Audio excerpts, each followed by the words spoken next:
अगर आपको इंडिया के टॉप सेंटर यूनिवर्सिटीज से अपने अंडर ग्रेजुएट कोर्सेज को करना है, जैसे कि BA, BCom, BBA, BCA, BSc Ag, math, bio, तो आपके ये वीडियो बहुत ज्यादा इंपॉर्टेंट होने वाला है। वीडियो को ध्यान से अंत तक देखना। इस वीडियो के अंदर मैं आपको बताऊंगा कि टॉप सेंटर यूनिवर्सिटी से आप लोग एडमिशन कैसे पा सकते हो, आपका एडमिशन का प्रोसेस क्या होता है।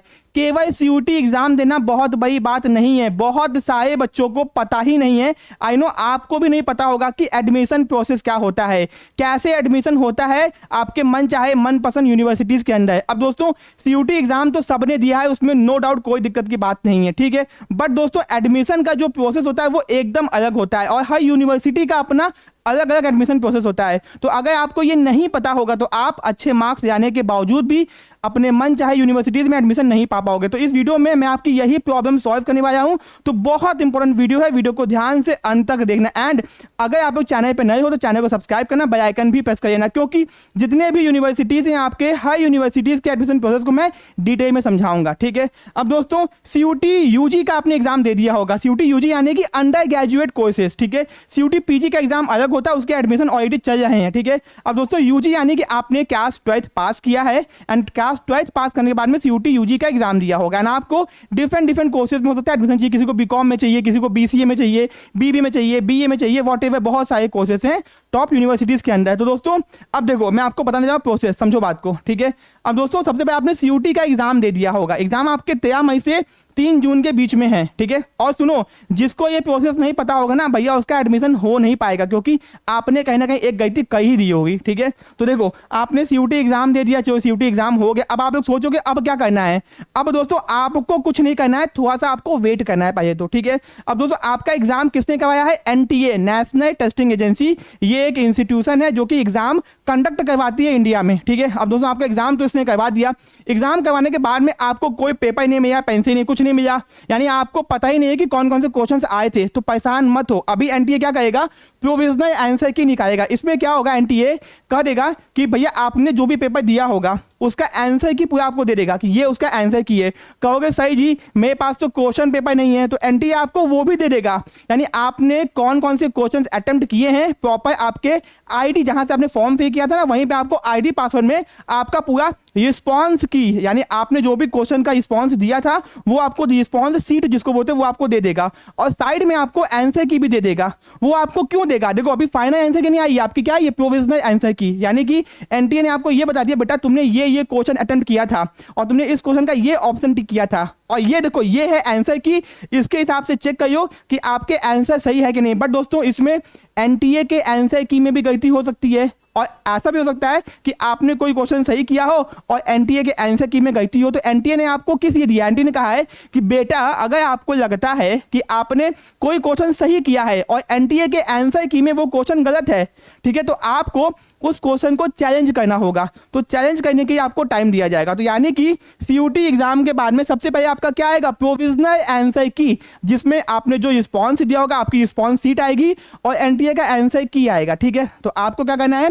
आंसर की से आंसर मैच करना है। एंड अगर आपको लगता है कि एनटीए के आंसर की में गलती है, आपका आंसर सही है, तो आपको टाइम दिया जाएगा और प्रूफ के साथ में, प्रूफ में गूगल का प्रूफ ले सकते हो, बुक्स का ले सकते हो, किसी टीचर से प्रूफ ले सकते हो, आपको उसका स्क्रीनशॉट साथ में अटैच करना होगा, बताना होगा कि एनटीए को देखो भैया आपका ये आंसर गलत है, मुझे इसका मार्क्स चाहिए। तो आप अपने आंसर की को चैलेंज करोगे। अगर क्वेश्चंस में गलती होती है, दोस्तों मैं आपको बता दूं हर साल एनटीए बहुत सारे क्वेश्चंस के आंसर को गलत देता है एंड बच्चों को चैलेंज करना पड़ता है कि भैया देखो ये आंसर गलत बताया है आपने, ये आंसर होगा। तो आपको भी आंसर की को चैलेंज करना होगा। आंसर की चैलेंज करने के बाद में आपकी आ जाएगी फाइनल आंसर की, यानी कि जिन बच्चों ने क्वेश्चन को जो भी चैलेंज किया होगा एनटीए उसको देखेगा, समझेगा और चेक करेगा। चेक करने के बाद में एक दोबारा से आंसर की निकालेगा, जिसको बोलोगे आप लोग फाइनल आंसर की। अब ये आंसर की आपकी फाइनल होगी, तो आपको फिर से एक बार अपने रिस्पॉन्स की से मैच करना होगा, फिर देखोगे आपके कितने मार्क्स आपके आए हैं, ठीक है।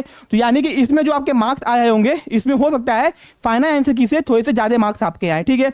यानी फाइनल आंसर की आ गया। और दोस्तों जब भी फाइनल आंसर की आता है उसके 24 घंटे के अंदर आपका रिजल्ट अनाउंस हो जाता है कि आपने कितना सीयूटी में मार्क्स पाया है। तो आपने जिस जिस सब्जेक्ट का सीयूटी का एग्जाम दिया होगा, general aptitude, English, Hindi, language, जो भी एग्जाम दिया होगा, आपके मार्क्स आ जाएंगे भैया आपने इतना मार्क्स पाया है, ठीक है। यानी एनटीए ने आपको बता दिया देखो आपने ये एग्जाम दिया था, आपके इतने मार्क्स आए हैं, ठीक है। अब आपके मार्क्स आ गए, अब आपको क्या करना होगा, सीयूटी का रिजल्ट अनाउंस हो गया। अब दोस्तों सीयूटी का रिजल्ट अनाउंस हो गया, अब जिस जिस यूनिवर्सिटी में आपको एडमिशन चाहिए उनके वेबसाइट पे जाके आपको अलग से रजिस्ट्रेशन करना होगा। यानी आपका एग्जाम हो गया, प्रोविजनल आंसर की आ गई, फाइनल आंसर की आ गई, अब सीयूटी का रिजल्ट भी 24 घंटे के अंदर आ जाता है, ठीक है। फिर दोस्तों आपका इसके बाद में आपको यूनिवर्सिटी काउंसलिंग पोर्टल, ये क्या है, 5वां नंबर स्टेप। इसका मतलब ये है कि आपको जिस भी यूनिवर्सिटी में एडमिशन चाहिए, बीएचयू में चाहिए, डीयू में चाहिए, बीबीएयू में चाहिए, जेएनयू में चाहिए, जहां भी चाहिए, आपको उनके वेबसाइट पे जाके रजिस्ट्रेशन करना होगा। और दोस्तों ये रजिस्ट्रेशन हर यूनिवर्सिटी का अलग अलग टाइम पे ओपन होता है, ठीक है। हो सकता है कि आपके रिजल्ट आने से पहले ही पोर्टल ओपन हो जाए, तो घबराने की बात नहीं है। आपको भैया जहां भी एडमिशन चाहिए उनके वेबसाइट पे नजर बना के रखना, ठीक है।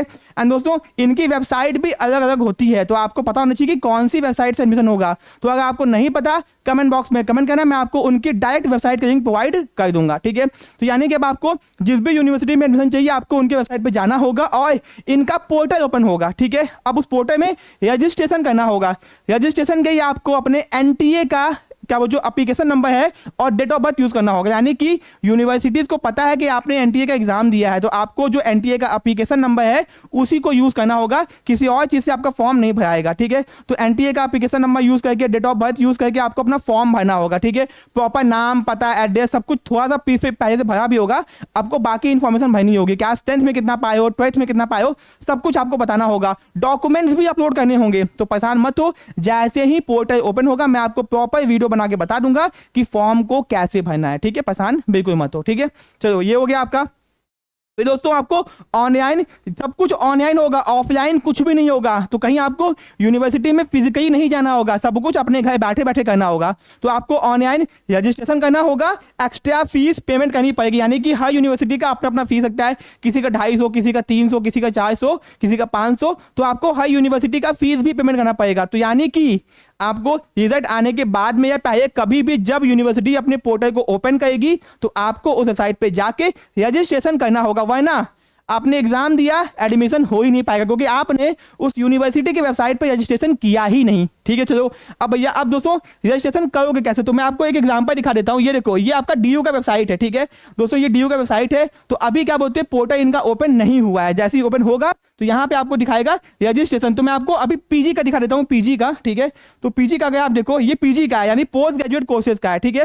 बट दोस्तों यूजी का भी सेम टू सेम ऐसे ही ओपन होगा। आपको न्यू रजिस्ट्रेशन पे क्लिक करना होगा, अपना application number, date of birth डाल के अपना रजिस्ट्रेशन करना होगा, आपको ओटीपी आएगा, वेरीफाई करना होगा, फॉर्म को भरना होगा। परेशान मत हो, जैसे ही ओपन होगा मैं प्रॉपर डिटेल में आपको बता दूंगा, ठीक है।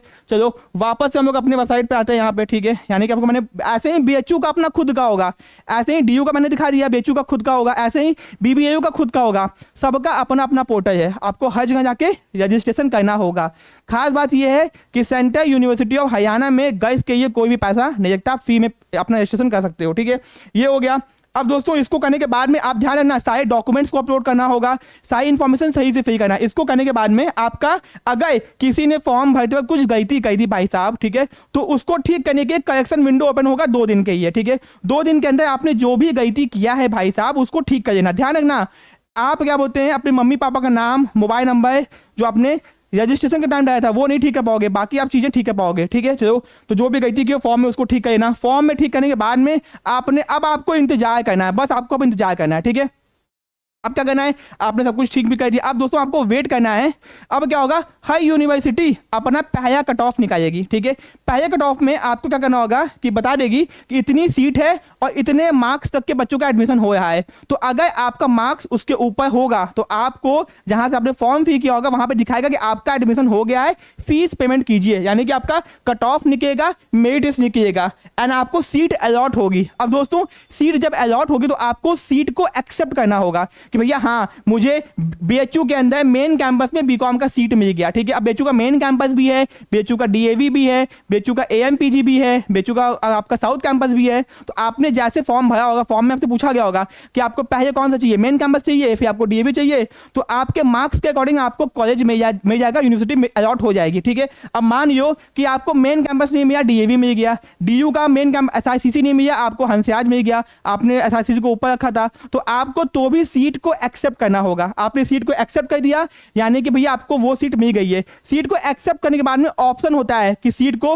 लॉक कर दो या अपग्रेड कर दो। लॉक कर दोगे तो वही सीट आपको कंफर्म हो गई, वहीं पे आपका एडमिशन हो जाएगा। अगर सीट को अपग्रेड कर दिया, अपग्रेड का मतलब होता है कि अगर आपने जो प्रेफरेंस ऑर्डर में भरा था कॉलेज का लिस्ट, अगर आपको ऊपर का कॉलेज खाली होगा तो आपको ऊपर शिफ्ट किया जा सकता है। यानी कि अगर आपका हंसराज में हुआ है तो आपको एसआईसीसी में भेजा जा सकता है, अगर सीट खाली होगी तब। तो यानी कि जब आपका कट ऑफ निकलता है तो आपको सीट अलॉट होती है। अब दोस्तों बहुत सारे बच्चों को फर्स्ट राउंड में सीट अलॉट नहीं हो पाती क्योंकि उनके मार्क्स कम होते हैं, तो उनको क्या करना होगा, उनको वेट करना होगा सेकंड कट ऑफ निकलने का। जिनका सेकंड में नहीं हुआ उनको थर्ड का वेट करना होगा, जिनका थर्ड में नहीं उनको फोर्थ में वेट करना होगा, और जिनका फर्स्ट में हो गया एडमिशन और उनको मन चाहा कॉलेज नहीं मिला तो भी उनको सीट को एक्सेप्ट करना पड़ेगा। एंड बाद में उनका अगर अपग्रेड हो गया तो उनको ऊपर के कॉलेज मिल जाएंगे। अब दोस्तों आप कहोगे कि मैंने एक्सेप्ट नहीं किया तो आपका एडमिशन वहीं पे कैंसिल हो जाएगा। कहोगे सर मुझे वो कॉलेज चाहिए ही नहीं, तो आप पेमेंट कर देना, बाद में अगर आपको नहीं चाहिए होगा तो कैंसिल करवाना, फीस रिफंड हो जाता है आपका, ठीक है।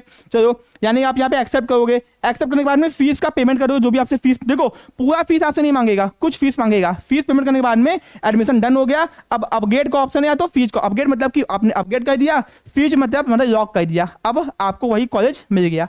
इसके बाद दोस्तों आपको एक मैसेज मिलेगा, उस मैसेज में ईमेल आ सकता है, कॉल आ सकती है, फोन पे आ सकता है मैसेज, जहां पे आपको फिजिकल काउंसलिंग के लिए बुलाएंगे, फिजिकल वेरिफिकेशन, यानी आपके जितने भी डॉक्यूमेंट्स हैं उसको फिजिकली चेक किया जाएगा, ठीक है। आपको उस कॉलेज में जाना होगा डॉक्यूमेंट्स को एक के साथ में, और आपने फॉर्म भरते वक्त अगर आपको हॉस्टल चाहिए होगा तो हॉस्टल को यस कर देना, नो मत करना, क्योंकि आप जिस भी यूनिवर्सिटी के पोर्टल पे जाओगे वहां पे पूछेगा हॉस्टल चाहिए यस और नो, तो वहां पे यस नो कर देना, फॉर्म में गलती मत करना। और भरना कैसे, परेशान मत हो, चैनल को सब्सक्राइब करके रखो, जैसे ही आएगा मैं आपको प्रॉपर रजिस्ट्रेशन करके दिखा दूंगा, बिल्कुल परेशान मत हो, ठीक है। तो ये हो गया आपका एडमिशन का प्रोसेस। तो भैया इसके बीच में एक भी गलती बहुत भारी पड़ जाएगी आपको, ठीक है।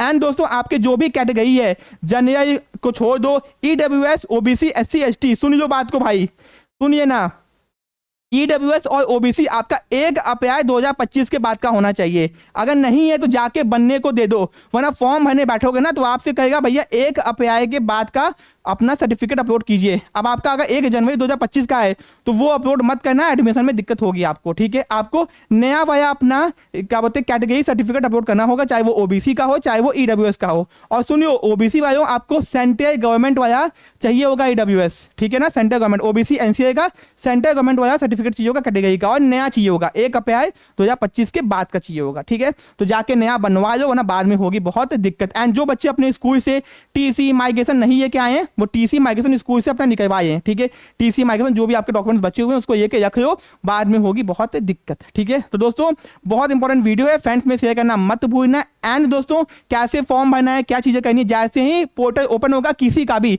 मैं सबका प्रॉपर डिटेल में वीडियो बना के बताऊंगा कि कैसे आपको रजिस्ट्रेशन करना है, तो आपको दिक्कत बिल्कुल भी नहीं होगी। दोस्तों मैंने जितने भी पीजी के यूनिवर्सिटीज हैं, चाहे वो कोई भी डीयू हो, बीएचयू हो, एयू हो, कोई भी हो, सबका मैंने आपको रजिस्ट्रेशन करके दिखाया कि कैसे आपको रजिस्टर करना है डॉक्यूमेंट्स के साथ में।